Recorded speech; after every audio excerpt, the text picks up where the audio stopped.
Excelente. Bueno, Pietro, te escuchamos. Bueno, hoy tenía ganas de compartir con ustedes y con los oyentes algo vinculado al ritual del aperitivo, cuáles son ¡Ay, qué lindo! los ingredientes que normalmente se utilizan, cuáles son las bebidas que se utilizan, y porque el aperitivo es un ritual de los lindos, de lo que gustan, donde uno realmente se disfruta, se abre el apetito, está con los amigos, etcétera, etcétera. ¿Qué se necesita para un buen aperitivo? Normalmente. ¿Una bebida? Normalmente. Se necesita algo líquido, una bebida. Okay. Y normalmente, diría casi por convención, una de las bebidas que son perfectas es el vermut. Claro. Y el vermut es un producto muy interesante porque, por ejemplo, en Argentina existe una gran cultura del vermut. Es una cultura que vino a partir de la llegada, como para variar, la llegada de los inmigrantes o de los emigrantes, y especialmente uno en especial, que es, yo no sé si se puede nombrar la marca, pero sí, bueno, es una marca muy conocida, es el Cinzano, ¿no? Porque fueron quizás los primeros que en tiempos muy remotos llegaron acá al país con ese tipo de producto. Y finalmente, bueno, lo popularizaron al punto tal que hoy en día la verdad que el vermut es algo muy común. Sí, incluso integra muchos otros tragos. Así es. Y le digo mucho más, Argentina en el uso del vermut, de los bitters y de los amargos, etcétera, es un país realmente muy desarrollado. Si ustedes piensan que, no sé, una bebida como el Fernet, en Italia no se usa de la manera que se utiliza en Argentina. En Italia se toma, o como se termina la comida, te tomas un amargo, así un bajativo, y algunos lo colocan dentro del café. Stop, se terminó. Ajá. Acá en Argentina, por ejemplo, tiene una connotación totalmente diferente. O sea, se utiliza de otra manera. Por ejemplo, no de esas dos maneras, pero sí de otras. Exacto. O sea, entra en los tragos, se mezcla con la gaseosa. Bueno, en fin, Argentina realmente fue muy receptiva en relación a este tipo de producto. Bueno, pero ¿quién lo inventó? ¿Quién lo inventó? ¿Quién lo inventó el vermut? ¿Los italianos? En un punto sí. Ajá. En un punto sí. Porque la historia viene de épocas remotas, cuando el vino era realmente, perdonen la palabra, era asqueroso. Epa. No, en serio, el vino era... Que no te escuche Fabricio Portelli. No, pero yo estoy hablando de épocas, pero 2000 años atrás. Ajá. Cuando el vino se hacía, o sea, no había método de conservación, la fermentación era absolutamente azarosa, después se conservaba de una manera inadecuada, entonces el vino la verdad que no era muy rico. Entonces, ¿qué pensaron en esa época? Bueno, ¿qué hacemos?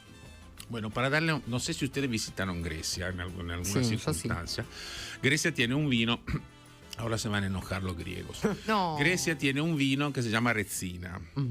Y bueno, lo dice el nombre, muy resinoso, tiene un aroma resinoso fuerte y es muy oscuro. Bueno, piensen en un vino así. Ya desde el punto de vista visual, no es tan... Pero es blanco, ¿no? ¿Cómo? Es un vino blanco. Hay un poco de todo. Ah.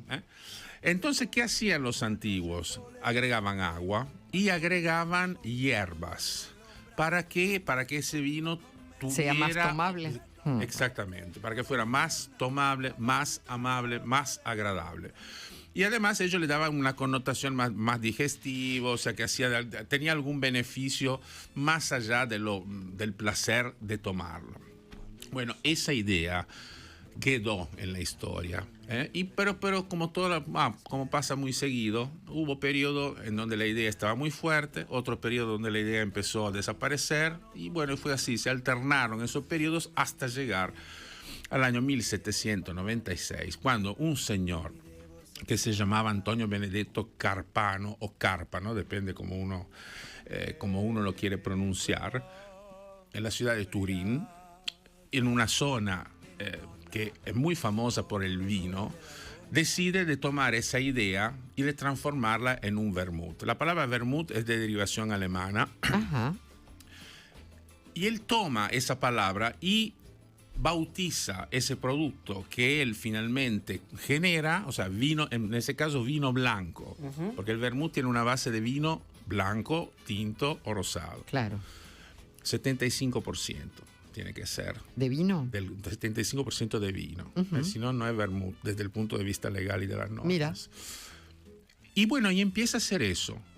y finalmente el éxito es extraordinario, como a veces pasa en la vida, como a veces pasa en ciertas circunstancias. Uno a veces hace cosas y no pasa nada, y en este caso hizo algo y finalmente se transformó en una costumbre.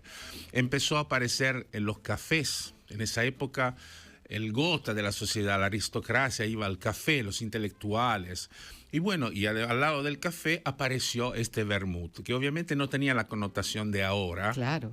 Simplemente se tomaba un vasito. Como un licorcito se tomaba. Exactamente, era un licorcito que se tomaba, que se disfrutaba, como para aumentar la fuerza de esa situación, donde evidentemente, imagínense, los intelectuales que hablaban de revoluciones, que hablaban de cambios, que hablaban de cultura y de política, con un cafecito y con ese pequeño vermut que tenían a disposición. Y de a poquito ese vermut empezó a ser objeto de plagio, por supuesto. Como siempre, una ciudad vecina, Milán, que está a 100 kilómetros, bueno, empezó a tomar la idea y empezó a generar también su ritual del aperitivo. Más o menos 25, 30 años más tarde. ¿Quién lo hizo? Un señor que se llamaba Ramazzotti. Ramazzotti. ¿Eros? Ramazzotti. No, Eros no. No era Eros. No era Eros. Pero era Ramazzotti. Bueno, producto que existe todavía, si ustedes lo piensan, está disponible en general, lo encontramos en todos los bares. Y finalmente, también en Milán, otros pensaron de tomar esa idea y de transformarla en una bebida parecida, pero un poco más amarga. Un bitter. Un bitter. Conocidísimo, ya nombramos a tantos, el Campari. Todo nació. Qué rico el Campari, Todo nació en esa época. Si ustedes lo piensan, bueno, arrancó uno y todos los otros siguieron atrás, lo siguieron. Y entonces a partir de ahí, bueno, vuelvo a tu planteo inicial, María. Bueno, sí, en ese sentido es italiano, porque a partir de ese momento, a partir de esa época, de ese momento histórico, bueno, el vermú empieza a tomar una dimensión absolutamente grande. Se empezó a utilizar de a poquito en Milán, esto no en Turín, en Milán. El ritual del aperitivo se acompañaba con pequeñas comidas, pequeños platitos. Aceitunita, de esas cosas. Y finalmente llegamos a lo que el aperitivo es hoy en día, lo sabemos los platitos de Mar del Plata, que van con la soda, que van con el vermú, etcétera, etcétera. El tapeo español también. El tapeo español. Y bueno, y finalmente llegamos a nuestra época. Esta es la primera parte de la historia del aperitivo. Qué bueno, espectacular. Y uno piensa en todas las marcas de aperitivos, los nombres son todos nombres italianos, ¿no? En general, claro. Sí. Chinar, Cinzano, Martini. Hay algún francés ahí que se metió en el medio, pero bueno, ¿sí? lo perdonamos.